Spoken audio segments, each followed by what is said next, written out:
I always wanted to do that. Good afternoon and welcome to the City Club of Cleveland.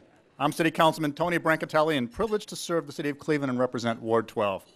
I am pleased to introduce our speaker today, the Director of Thriving Communities Institute, a program of the Western Reserve Land Conservancy. What more can be said about Jim that hasn't already been written in a restraining order? I'm sorry, this isn't a roast. Sorry. Cleveland made national headlines in 2007 when it was declared ground zero of the foreclosure crisis by a CNN Money.com reporter. We had known that for some time and feared it even longer. By the summer of that year, Cleveland had the dubious honor of having 4 of the top 21 zip codes for foreclosure filings in the U.S. While many blamed the sluggish economy, manufacturing job losses, and shrinking population for the crisis, Jim Rokakis, then county treasurer, took action.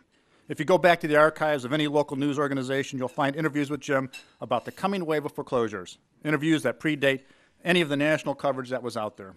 In May of 2008, Jim spoke about the foreclosure crisis from this very podium months before the federal government woke up to what was going on.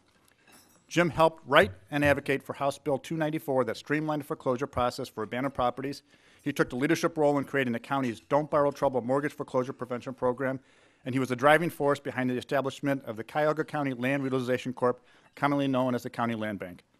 The first county land bank in the state of Ohio, many more coming, and was modeled after a program from Flint, Michigan.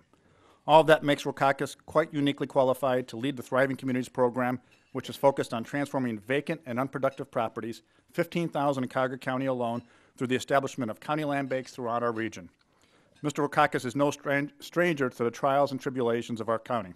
He grew up in the Archwood-Denison neighborhood. He saw firsthand how neighbors helping neighbors can strengthen an entire community, and he was elected as the youngest member of Cleveland City Council at age 22. That was a while ago. Mr. Rokakis embarked on a 19-year tenure at City Council and saw several successes in reversing neighborhood blight, redeveloping downtown Cleveland, and creating a Cleveland Housing Court, and serving as chairman of the Finance Committee during his last 7 years in council. Mr. Rokakis is the recipient of the Neighborhood Works America Local Government Service Award, the Leadership and Social Justice Award from Community Shares, and was named the County Leader of the Year by the American City and County Magazine. He earned his undergraduate degree at Oberlin College and his Juris Doctorate degree from Cleveland Marshall School of Law. Not only am I honored to call him a friend and a great public servant, I am pleased that he chose to stay and advocate for our communities as director of Thriving Institute and not run for county executive. And I think I heard Armin Budish singing One Less Problem Without You when Jim made that decision. Ladies and gentlemen, members and friends of the City Club, please join me in welcoming to the Citadel of Free Speech, Jim Rokakis.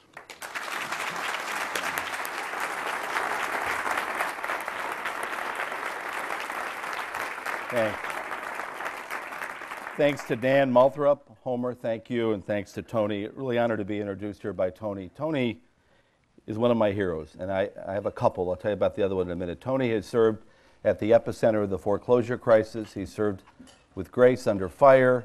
He has worked harder than anybody I know, and he's kept his sense of humor. Tony, you are one of my heroes. The other is Spider-Man, or was Spider-Man. A couple weeks ago I was in New York and he wanted $20 for a photo. I posed with him, so he's off my list. Anyway.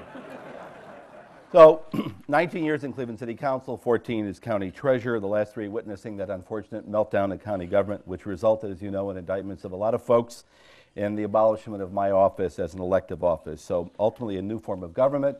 In March of 2011, I joined the Land Conservancy to establish an urban arm. And I'm going to get to the Land Conservancy and the fine work they do in a couple of minutes. But I want to move on and do some history here. I know we're all tired about talking about the foreclosure crisis. My colleague Frank Ford and I were just on the phone with a really highly regarded reporter, Gretchen Morgensen of the New York Times, one of the first reporters in the country to understand the mortgage crisis, and somebody who I've relied on since the early 2000s. And she told us, remember Frank, she said, I'm really tired of covering this. I've been tired of this for a long time. I'm tired of it. The public is tired of it. And I understand that. And for most people in this country, the mortgage crisis has passed. But for many, the crisis lives on. And for most of these folks who are elderly and poor and people of color, it continues to afflict them. These people don't have a voice, or at least one that's not loud enough to be heard. So for them, we're going to continue to soldier on until there's a fair resolution and we can say this crisis is over. Many of you know the history, so I'm going to talk really quickly. I was a county treasurer in 2000 when I was visited by a group of city councilmen, actually 14 years ago this month, summer of 2000, came to talk to me about flipping of properties, which had always been a problem, but an out-of-control foreclosure rate. In a normal year, this county saw about 3,500 foreclosures filed by banks. The average number of bank foreclosures in 2000, the first year we led the country, was 7,000. We approached the Federal Reserve Bank of Cleveland that winter. We asked them for their help. We wanted to get the attention of bank regulators. We wanted to get the attention of Alan Greenspan. We felt they could put the brakes on this. And the Fed helped us out. They did. They hosted at Congress a conference in March of 2001 entitled Predatory Lending in Ohio, attended by over 250 people. Our speaker of that conference was Ed Gramlich. You may not know him, but he was the Fed governor from Philadelphia, now passed away, the only Fed governor in the country that saw the looming crisis. So we thought we had it made, and we were very, very wrong. That was it. They had passed our concerns on. We never got to Alan Greenspan. Shortly thereafter, a couple years later, Alan Greenspan was espousing the virtues of adjustable rate mortgages. Shortly after that meeting in March of 2001, city councils in Cleveland, Dayton, and Toledo all passed anti-predatory lending laws in an attempt to slow this runaway train down. And at that point, the state decided to act. You may not remember, they acted quickly, and they passed a law preempting the rights of Cleveland, Dayton, Toledo, or any other city in this state to take actions like that one. And really, that was the end of it for cities like Cleveland and Dayton and Toledo and many of the folks here, Youngstown. The feds would do nothing. State officials got in the way of the cities from doing anything. Federal prosecutors and local prosecutors turned a blind eye until it was too late. So I always thought in the old days when there were no sheriffs in town, people used to rob the banks. Well, here we were in the 21st century. There was no regulatory sheriff in town, and now banks were robbing folks of the equity in their homes. That irony was not lost on me. So what's the impact on the city and Cuyahoga County? Many of you know it, but let's just do it quickly. Cleveland lost more population between 2000 and 2010 than any other city in the country percentage-wise than Detroit. 18% of its population, from about 495,000 people to 387,000. Home sales, the Cleveland Federal Reserve did a study back about 2 or 3 years ago that showed the average home in Cleveland was on the market for over 900 days before it was bought, which means, in fact, there was no market. A study done in my office by Robin Thomas and Mark Gillespie, formerly of the Plain Dealer, showed property values in Cleveland and 5 inner-ring suburbs declined 33% between 2006 and 2013, and median sale prices dropped over 60%. The county land bank gets calls almost every day from people who've been trying to sell houses, who've given up and are trying to turn the property over to the land bank. Vacant properties in this community destroy values, as these vacant homes are often gutted and stripped and compromise the safety of residents who live there. There are plenty of stories about vacant properties being used to commit crimes. I was with Tim McGinney recently at a dinner, who told me that many of the rapes committed that his office prosecutes are rapes that have occurred in a vacant property. Land bank inspectors, I saw this story a few weeks ago, found a dead body in a house they were inspecting, and it was not the first time. A judge in juvenile court told me a couple of years ago that when they talk to juveniles who've committed a crime and they've had a firearm in the commission of that crime, they'll tell them they often find the house in a vacant property. As I've said before, vacant properties give people who have a reason to hide a convenient place to hide and commit evil acts. So this disastrous situation led us to, in 2007, led a group of us to come together that included Gus Frangos, an attorney, former city councilman who was working for me part-time, in the treasurer's office, Frank Ford at the time, who worked for Cleveland Neighborhood Progress Inc., now Cleveland Neighborhood Progress, and we headed a committee called VAPAC, the Vacant and Abandoned Property Action Council. We began to meet and look for solutions, and those meetings led us to Flint, Michigan, and a man named Dan Kildee. Dan was the treasurer of Genesee County. He's now a congressman. County devastated by foreclosures and abandonment. He had formed a new entity called the County Land Bank, a quasi-public corporation with extraordinary powers to take tax-delinquent abandoned properties and hold them for the purpose of repurposing. Over a period of 2 months, we wrote a bill in Ohio based on the Michigan bill, and I think it's the best land bank bill in the country, but don't believe me, talk to Frank Alexander, who's an expert out of Emory University. He said it is the best bill in the country. It was sponsored by a committed group of legislators, Northeast Ohio, Matt Dolan in the House, initially Bob Spada in the Senate. Spada left, Senator Spada left. It was placed by Senator Tom Patton, who really carried the ball or the bill over the goal line for us. Senate Bill 353 was introduced in January of 2008, passed in December of 2008, but it only allowed Cuyahoga County to establish a land bank. So we opened up our doors in June of 2009. There was such extraordinary success early on that another bill was introduced, House Bill 313, by Representative Peter Uvagi from Toledo, and that allowed any bill over 60,000 of population to establish a land bank. Former State Representative Dennis Murray, Dennis, I don't know where you are, there are a lot of folks here. Dennis, where are you? There he is.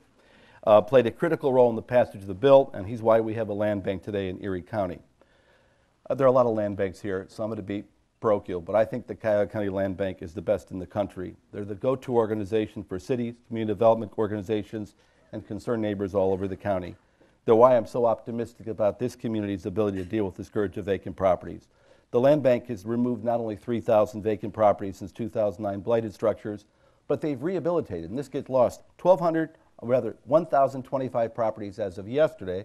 I got the total, which makes them the largest rehab engine in Cuyahoga County. Let me just divert for a second and talk about the Western Reserve Land Conservancy and the fine work they do. The Land Conservancy is an incredibly powerful and effective land conservation organization led by Rich Cochran, the visionary boss. Rich is here. He gave up his seat because there was a seating. Rich, where are you? Rich is, there he is, right here. Organized in 1996 and began as the Chagrin River Land Conservancy. And Steve Morris, sitting right here with his wife Amanda, is really the founder of this movement. And you're Steve, you're why I'm here today. I've actually known Steve a long time. His son Pat worked for me as an intern back in 1983. Anyway, through mergers, they've grown into a 17-county land organization that has preserved more than 500 properties and more 40,000 acres from Erie County on the west, the islands, to the Pennsylvania border, and now south along the Ohio River to Belmont County.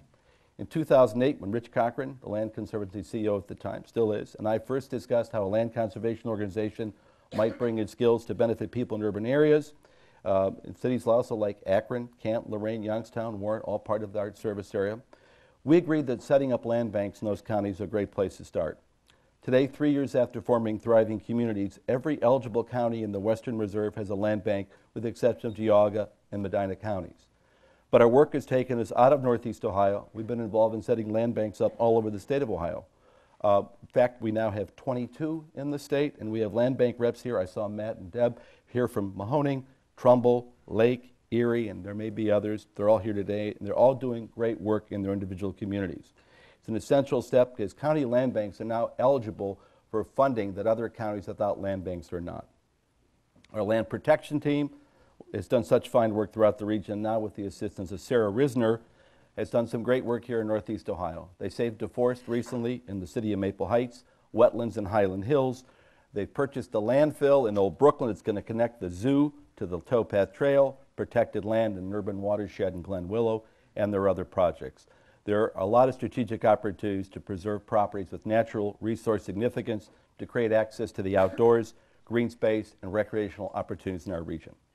We've also used the Land Conservancy staff and the Geographic Information Systems, GIS, to help us conduct property inventories in urban areas throughout Northeast Ohio.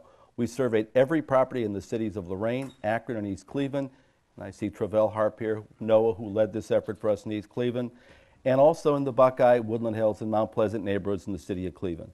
These surveys provide city and community leaders a really accurate count of vacant properties, the condition of all the properties within that community, and they're serving as a roadmap for future action the communities must take. We're preparing to kick off additional communities this fall.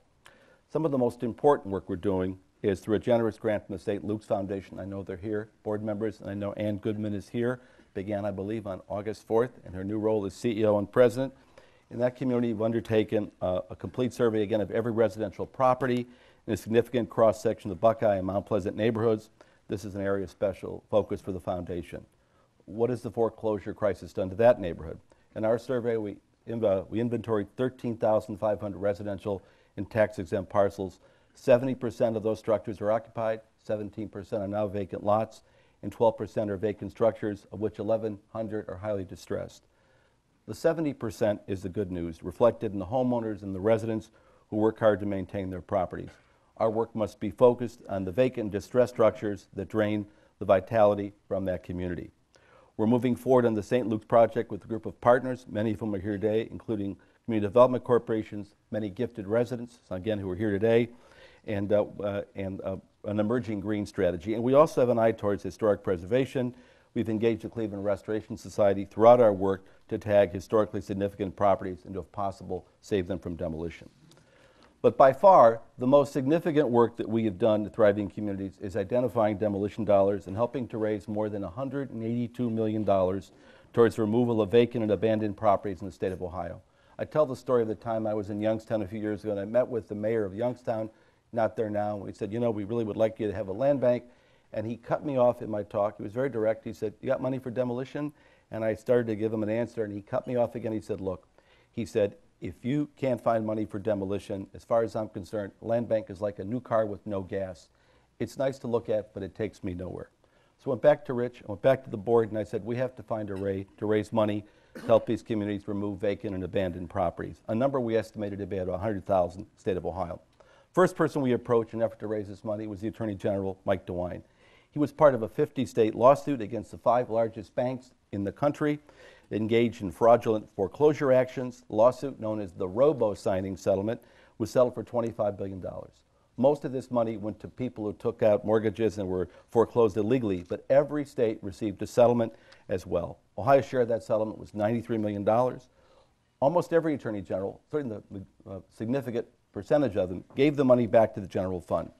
We knew we could not allow that to happen in Ohio. So we went to the Attorney General and we argued with him, or lobbied with him, I should say. You don't argue with the AG. And we said this money that is slated to go to the victims of foreclosure needed to go to removal of blighted properties, because the real victims of the foreclosure crisis were not just people who took out bad loans, but the innocent people who are now living in a sea of vacant properties and who had done nothing wrong. They paid their taxes to me when I was treasurer on time. They maintained their properties. And now, because of this crisis, through no fault of their own, their single most valuable asset, their home, had lost almost all of its value. In his credit, the Attorney General agreed with us. He committed $75 million of his 93 towards demolition of abandoned homes. We set up a matching program in Ohio that leveraged $47 million from local communities for a total of $122 million. As of last Friday, the Moving Ohio Forward program, as the program is called, had taken down 12,970 substandard abandoned structures in the state of Ohio. It was a great victory, but it was not enough. At the same time we went to the AG, we also approached the Treasury Department in D.C., and that's with Congresswoman Marcy Kaptur, Congressman Marcia Fudge's assistance. We asked Treasury for help because with the collapse of Fannie and Freddie, Treasury was now backstopping 9 out of 10 mortgages in this country. We argued that vacant properties were destabilizing neighborhoods and causing people to walk away from their mortgages, costing the Treasury billions of dollars, far more than it would have cost them if they had removed some of these blighted properties. Give us money for demolition, we argued, and we'll bring down the rate of foreclosures, costing you less money in the long run. Treasury was interested, said you're going to have to prove that. So we raised $140,000 from 14 sources, including Cleveland City Council. Council President Kevin Keller is here, Tony, very helpful. Joel Ratner, Cleveland Neighborhood Progress, is a partner in this, and 12 land banks around Ohio.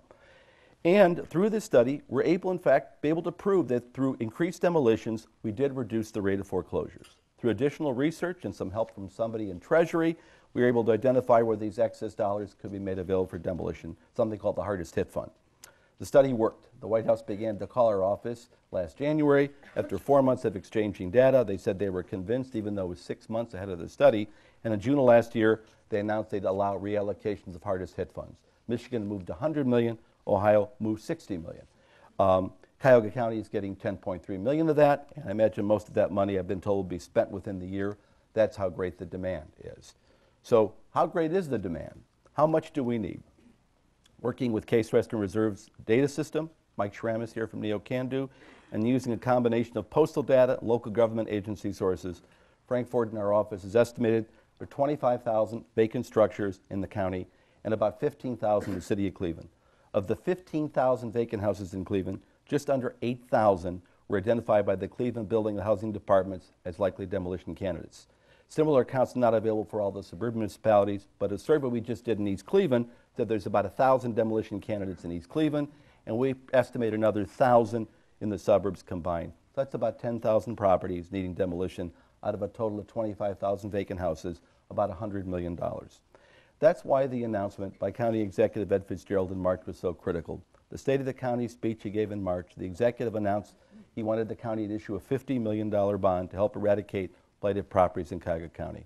Just before this announcement, our office had released a study issued again by Robin Thomas, Mark Gillespie, titled The Cost of Vacancy, Everybody Pays.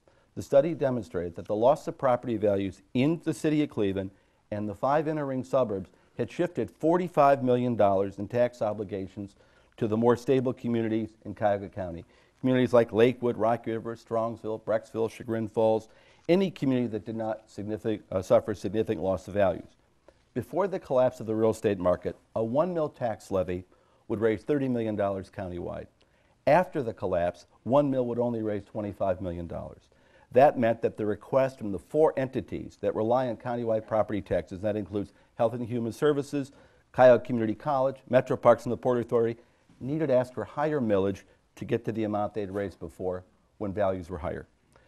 So the state has stepped up on this crisis, the Attorney General has, the feds have stepped up through the Department of Treasury, the City of Cleveland, I've gotten these figures from city officials here, Ron O'Leary and Tony and staff, has spent over $60 million on this problem through NSP, block grant, and $12 million bond. So the Land Bank, we know, steps up every day. I know they're members of the County Council, and I want to thank him for coming, and I want to recognize County Council President C. Ellen Conley is here. To the members of the council here who think that because they represent suburban areas, this is not their problem, I simply refer you to that study. I just spoke about it. Every property owner in Cuyahoga County, every property owner is paying for blighted and vacant properties. If you don't even trust me, just look at the facts, and the study is available online. Our problem here is manageable. I've spent a fair amount of time in Detroit, where the number of vacant properties awaiting demolition is probably 80,000. You just have to remain committed to the task at hand. And I've said this before, you really can't have a new Cleveland, unfortunately, until you take some of the old one down. And I know it seems harsh, but it's realistic and no different than when an oncologist tells a patient, we've got to remove some of these cancer cells so you can live. We need to focus on the possibilities, the opportunities presented by vacant land that we can repurpose. So to the County Council, respectfully, to those of you reviewing the bond, I say to you the bond is essential. It'll be good for every resident of Cuyahoga County. It'll strengthen our tax base, and it'll make our community safer and healthier. All right, I'm not supposed to talk about doom and gloom. Is Tom Byer here? I was at an event at the Federal Reserve Bank, and one of my staff members said, when we walked in, I was with Tom, and somebody pointed to us and said, look, Rokakis and Byer, doom and gloom. I don't know if Tom was doom anyway. So let's talk about some of the prescriptions. We've already talked for a post-foreclosure world in Cleveland. We talked about the land bank, the need for demolition.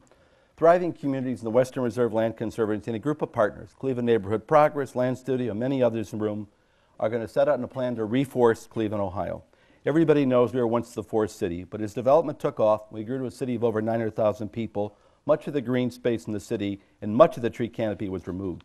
Google Maps provides an opportunity to look at the city from a satellite, and when you do that, you can visually tell where the tree canopy is and where it isn't, where the Cleveland border begins and where the Cleveland border ends. A lot of that has to do with development of the city that was fully built out, but also the fact that we don't always do a great job of maintaining our urban forests, and trees, like people, if not maintained, will die.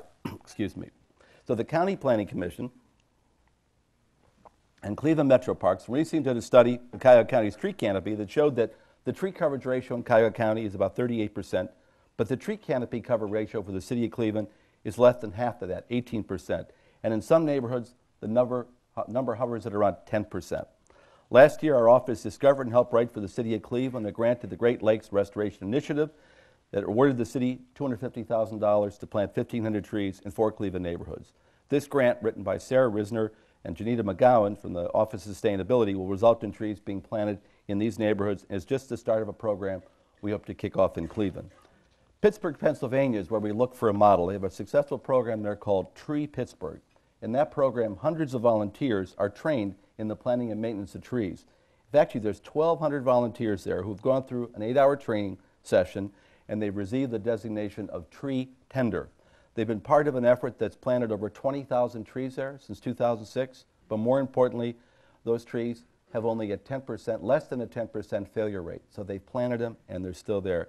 And I say this, and I'm sad to say it, because back in the 1990s, through Cleveland Public Power, tens of thousands of trees were planted, but for a variety of reasons, very few of these trees are alive today. Can't afford to allow that to happen again.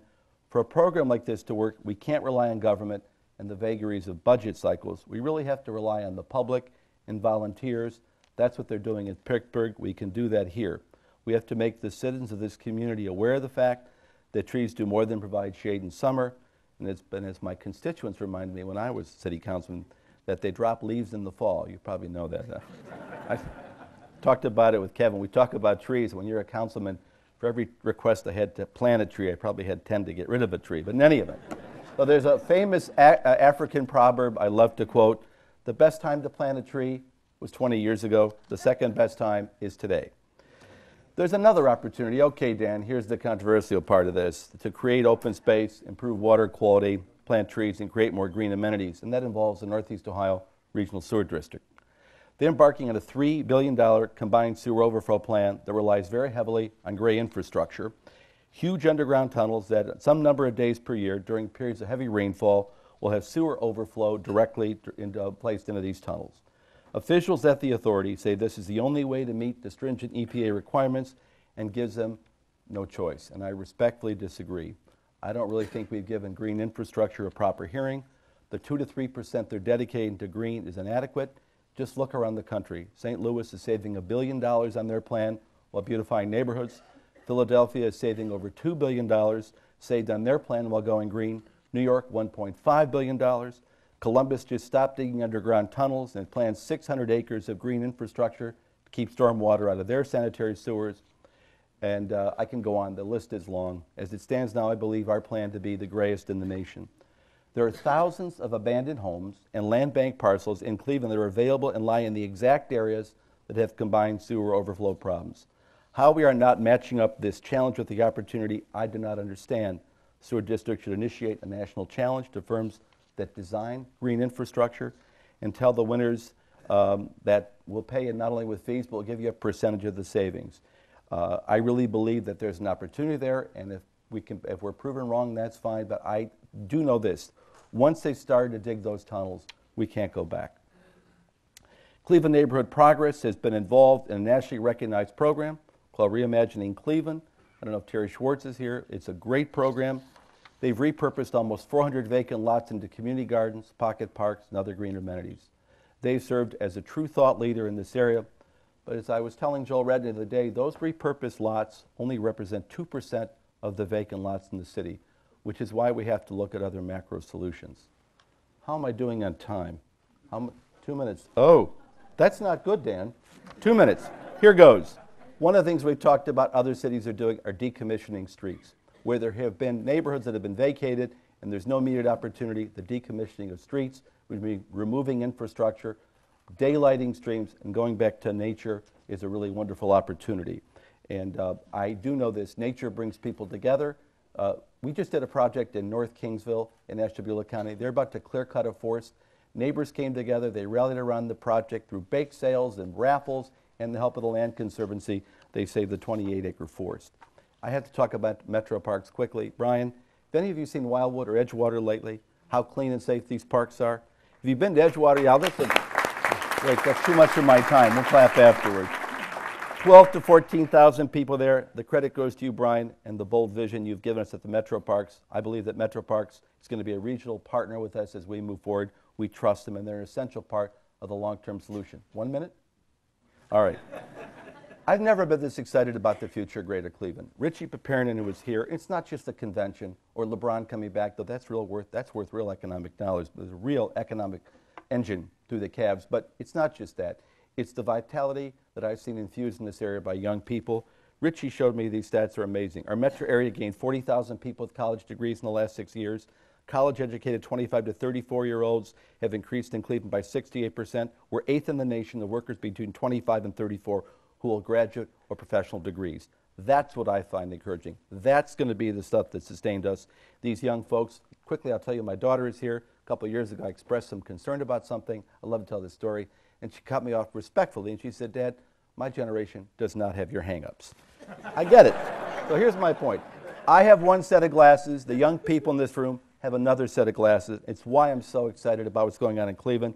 My last story, how much time? I'm done? 30 seconds. There are leaders here like Alicia Washington. I've mentioned Sarah. There are other leaders in this room. They're the next generation. You guys have me really excited. And last one is another African proverb that I love, and that is, if you want to go fast, go alone. If you want to go far, go together. And I have the confidence that we are going to go far because people in this room, we're all going to go together. Thank you very much.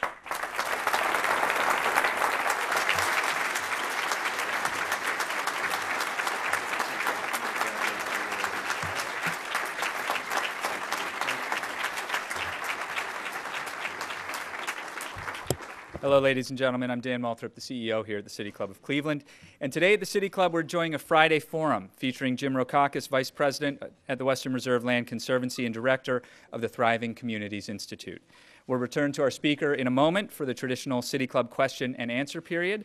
We encourage you to formulate your questions for our speaker now and remind you that your questions should be brief, to the point, and in fact questions. We welcome all of you here today and those joining us via 90.3 WVIZ PBS, 104.9 WCLV Idea Stream, or one of the many radio stations across the region and country that carry City Club programs. Television broadcasts of the City Club are made possible by Cleveland State University and PNC. Our webcast is supported by the University of Akron. On Wednesday, August 27th, you're invited to join us as the City Club welcomes Paralympian and Iraq War veteran Melissa Stockwell. For more information about that program or any of our upcoming programs, we encourage you to visit our new website at cityclub.org. Today, we welcome guests at tables hosted by Cleveland City Council, Cleveland Neighborhood Progress, the CM and HM Brown Foundation, Cuyahoga County Land Bank, Thriving Communities, Grants Plus, the St. Luke's Foundation, and the Western Reserve Land Conservancy. Thank you all for your support. Today's program is also the Nelson E. Weiss Memorial Forum, made possible by the generosity of Mr. Weiss's family and friends. We thank you very much for your support. Now we would like to return to our speaker for our traditional City Club Q&A. We welcome questions from everyone, including guests. Holding our microphones today are our Director of Programming, Stephanie Jansky, and it's not our City Club intern at all. It's our Marketing and Outreach Coordinator, Kirsten Pianka, whose father happens to be here too. Hello, Judge, Your Honor. Our first question, please.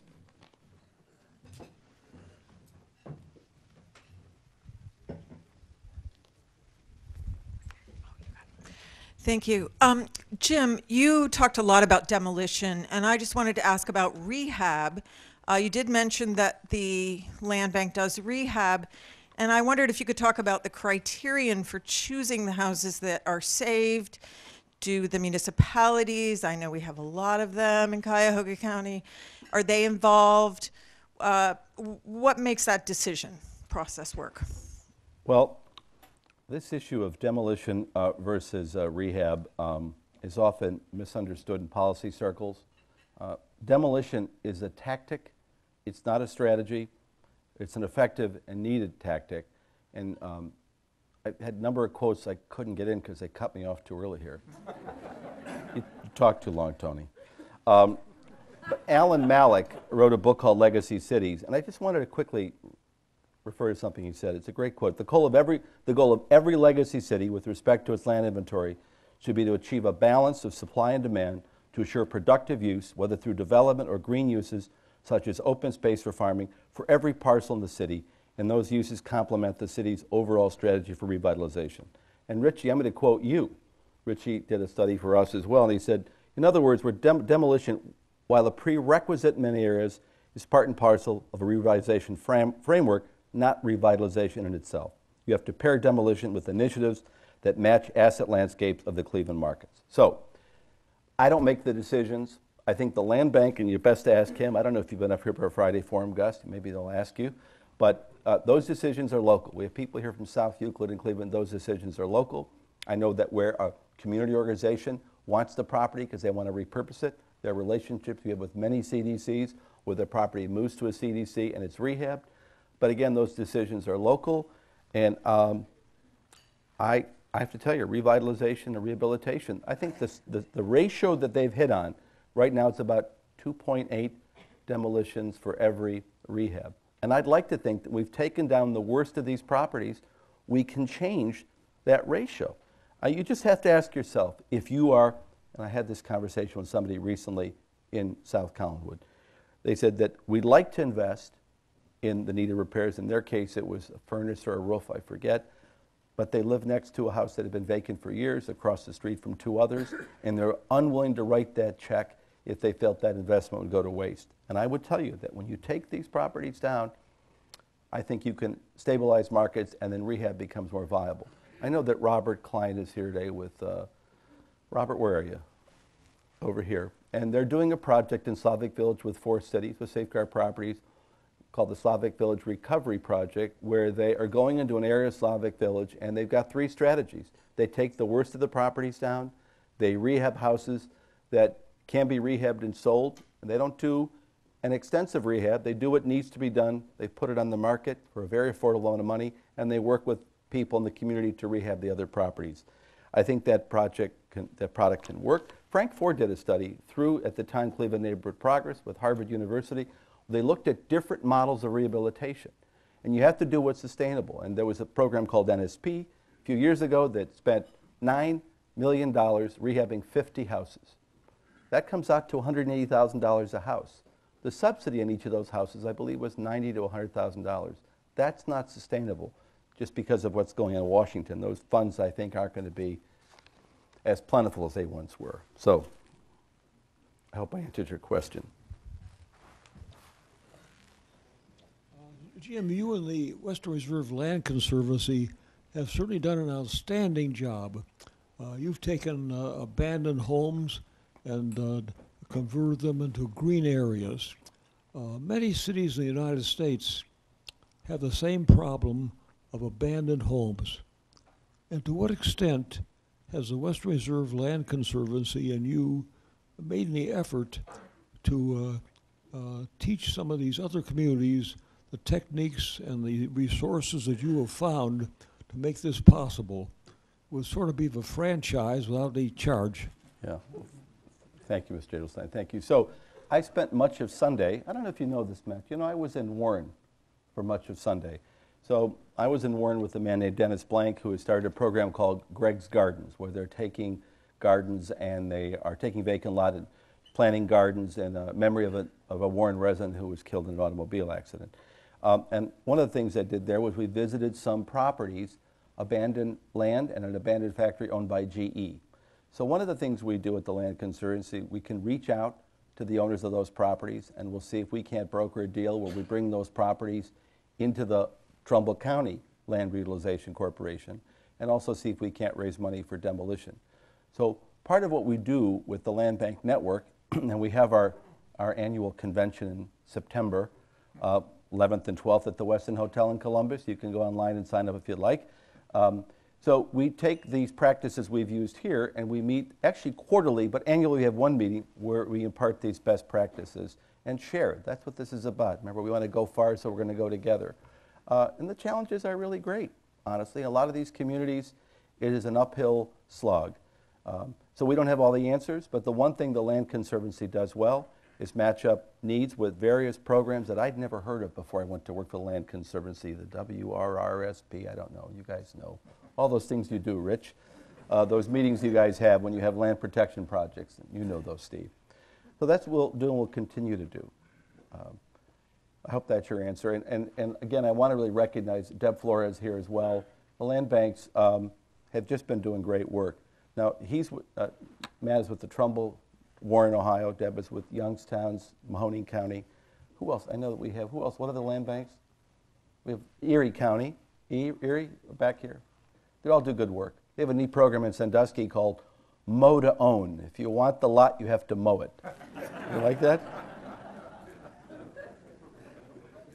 Jim, over here.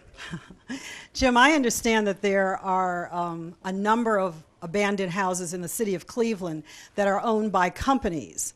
The properties have been cited for violations, fines have been imposed, but these companies seem to be ignoring all the legal efforts that are going forward to try to bring them to the table to do something to resolve these properties.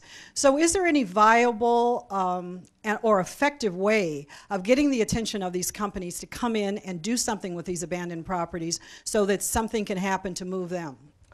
Well, I see Kirsten Pianka standing next to her father, Ray Pianka, also known as Judge Ray Pianka, who probably can talk about this better than anybody in the room.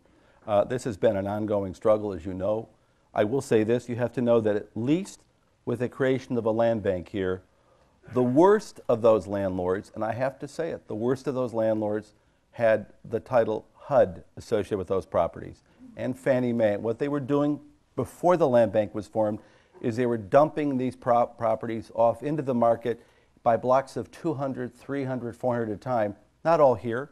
They're all over the country. Speculators were buying these for $500 per property, and they would pick and choose. And if they thought the property had value, they would repair it and move it, and if they didn't, they'd ignore it. You ever saw a sign in the old days that says you can own this house for $500 down and $500 a month? Typically, they'd only paid $500 for that property. So I will say this, the problem is getting better as these people fell away from the market. I always tell the story, I'm sorry, I'm getting old. I tell stories, you know. I'm looking at regional sewer, and I have to say the regional sewer issue I talked about in AARP did a study that said that it's the second most worrisome issue to seniors' utility bills. And I thought, yeah, those poor seniors. I said, wait, I'm almost a senior. When you're 50, you get a letter from AARP. Did you know that? The day you turn 50. I always told them that we should tell them Osama bin Laden was 50. They'd have found him 10 years early. Anyway, so it's an ongoing problem. We have to work at it. I know the judge has done some creative things like refusing to do evictions for large banks that were not maintaining property and paying taxes. This problem is slowly going to go away, but it's going to take time. The city works at it, Tony, you know. And the worst of the landlords, some of the big players like, was it Invest Wisely? Go Invest Wisely. Right. Those folks are kind of out of the market. And the good news with the properties HUD and Fannie are now sending to the land bank at the rate of 100, 150 a month, those are now being held and repurposed instead of that reckless fashion. Hello, my name is Anita Gardner, and I was going to ask you a question about selling tax liens. I know there's a two-sided sword, you know, but in my neighborhood, it is a death knell. I mean, the mortgage companies don't put you out anymore, the banks don't put you out anymore, but the people who buy tax liens will come and put you out. We have had houses that aren't even worth $8,000, and they have like $30,000 worth of tax liens on them. They just keep coming.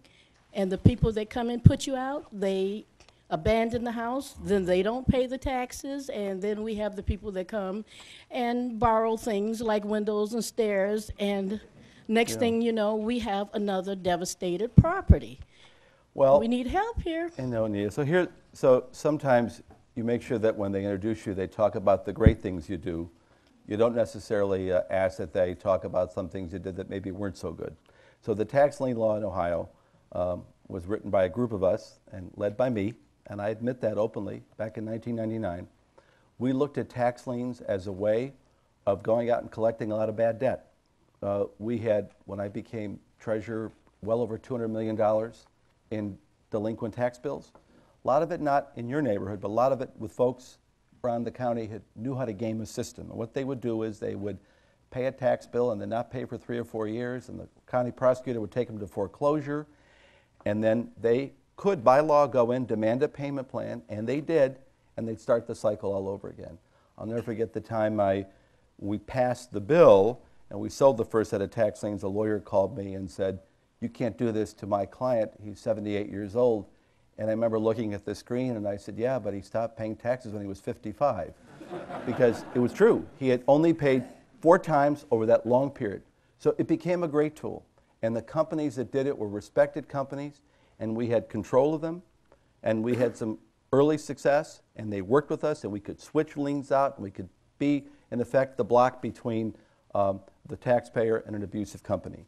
But that company got sold, and then that company went out of the business, and all of a sudden, the speculators came in. And you know who I mean. So in 2009, before I left office, we ceased the sale of tax liens. It was a bad time, foreclosures through the roof.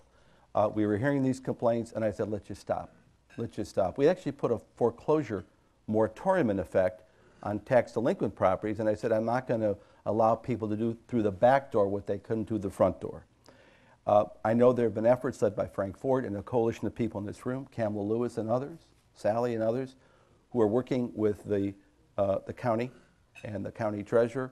And I have to tell you that until they can get a handle on this, if I were in a position to call it, and I know that somebody in the room might, I know Armin and Amy just came in.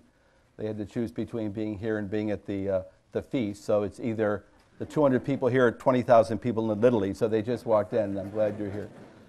It's one of the things that the county executive, whoever it will be, needs to look at. And if you're going to do any going forward, Anita, then you have to have so many restrictions in place that these kinds of abuses can't occur. Because what we hear are stories of people who owe $1,000 but are being told they owed $5,000 or $6,000 or $7,000 in legal bills. And I know it's not right. And there's some things I wish I could have redone, and that might be one of them. I helped design an outdoor reservoir after the Chevy plant on Brook Park Road flooded. So do you have valid formulae for how many gallons per hour per acre specific types of green space can absorb? You know, I left that figure at home. But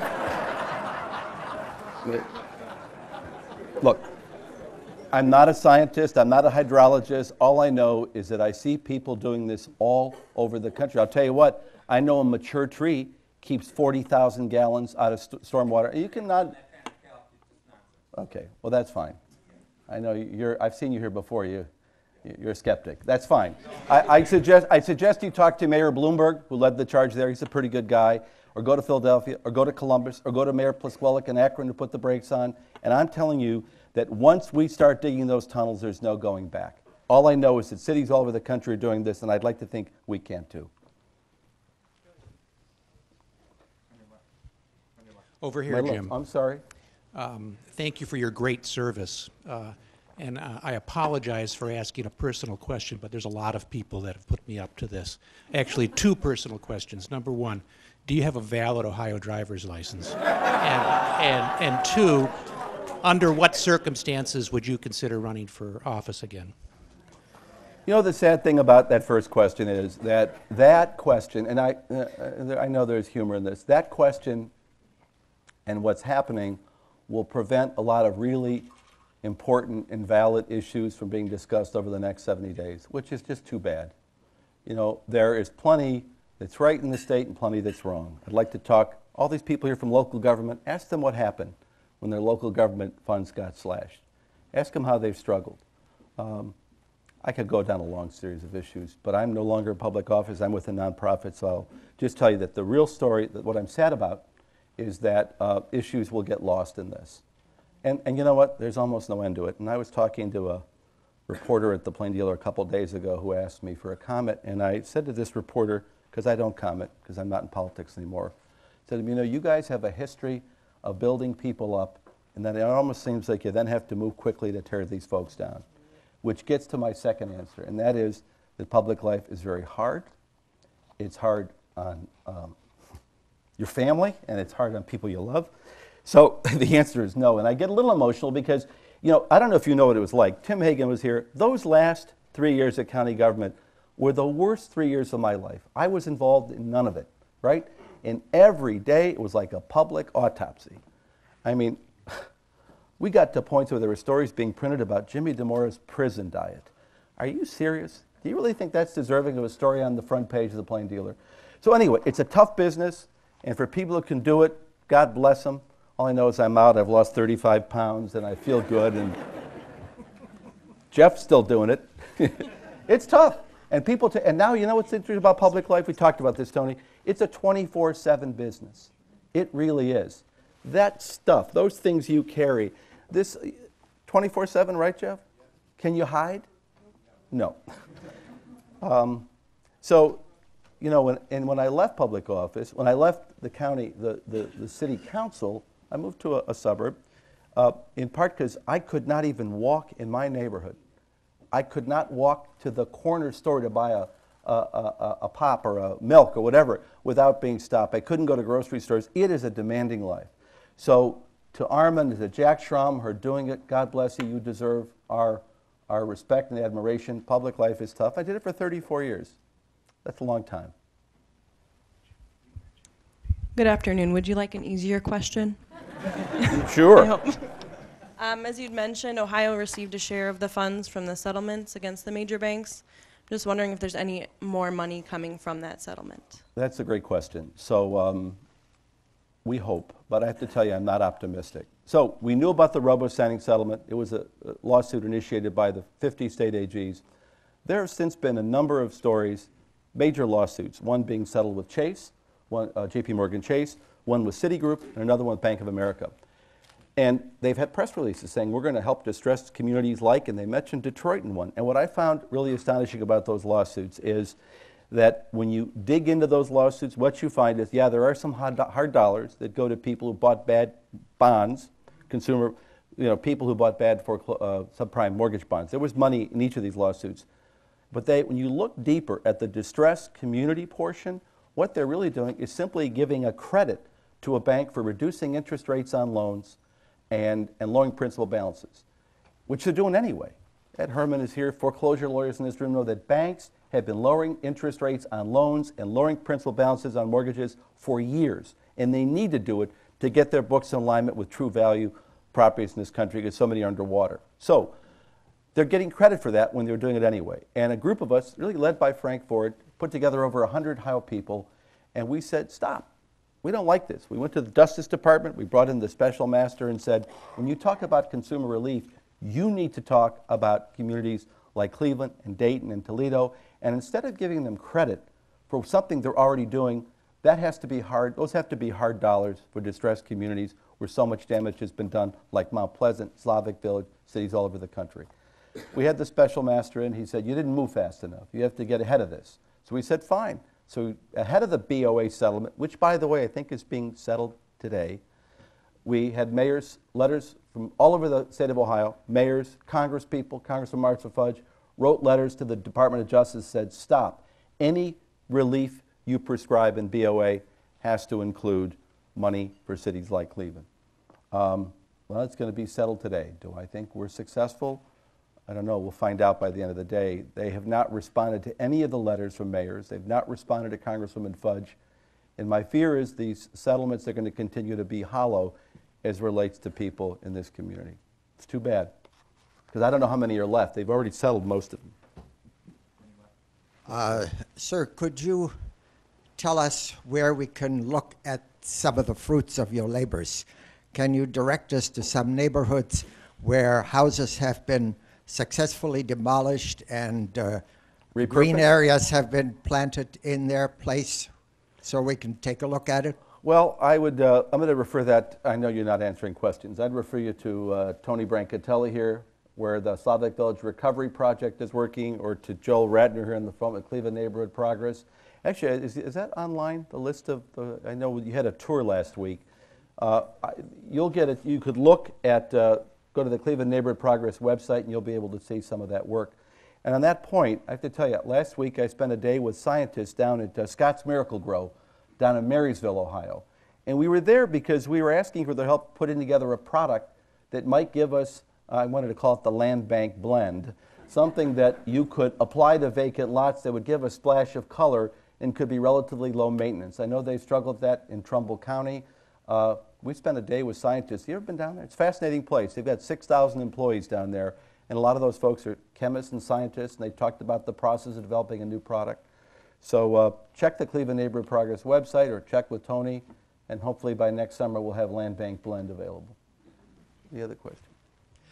Mr. Rokakis, you mentioned a dizzying array of partners and people you bring in, and even you get tripped up by the acronyms and so forth. When you bring them in to a situation, when do you immediately know, here's a good fit, here's someone or some organization that's bringing something, and someone, while maybe well-intentioned, is just not going to work out? The question is, how do I know? Yes. So, because you have CDCs, you have local government, you have organizations like Scott's and Safeguard, so forth. How do you come up with all these partnerships, and how do you make them work? Well, we keep at it. We're always, we talk to a lot of people. It's trial and error. We don't have all the answers. We talk to as many people as we can. The conversation with Scott's was actually initiated by a former U.S. Congressman named Dennis Eckert, who used to be on our board and is aware of our work, and he said, you got to go see those people at Scott's. They might work with you on this. And there's been a lot of experimentation on low maintenance grasses and the like. So it's trial and error. You keep asking, you talk to as many people as you can and recognize that there's a lot you don't know, and talk to people like people in the room who do know a lot, and hope that you glean information that makes you more valuable yourself. All set? Thanks, Tony.